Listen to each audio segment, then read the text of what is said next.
So the character, in closing, the gift of you, the gift of character, namely integrity. Integrity is basically where your words and what you do is one. They are integrated as one. And we're all in a process of becoming more and more like that as we behold Him. We are being transformed with ever-increasing glory moving forward.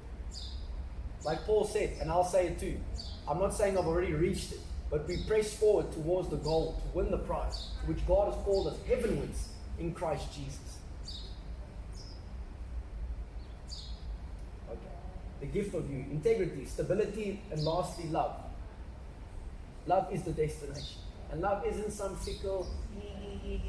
Here's something you want to remember about love. You can't love well if you don't know how to hate well. Let me explain.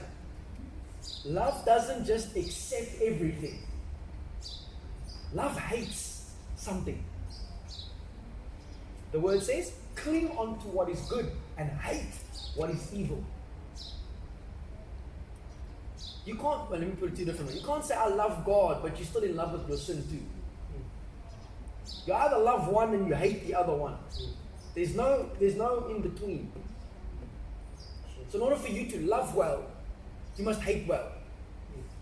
So for example, if I say, I love my wife, she's my wife, we're married, we are born with Shadi. My wife. If I don't hate adultery, I do an injustice to her. Do you hear what I'm telling you? Because why? You must love one and hate the other one. You can't love the light, but still be in love with darkness at the same time. Because the darkness is going to overtake you. So you must love light so you can take the light. You must love the light so much you can't help but not talk about the light in the darkness. Which is exactly what Jesus has called every single one of us to do. Go into the world, it's dark in there, go in there. But love me first with your heart, mind, soul, and strength. Then love your neighbor as you love yourself moving forward.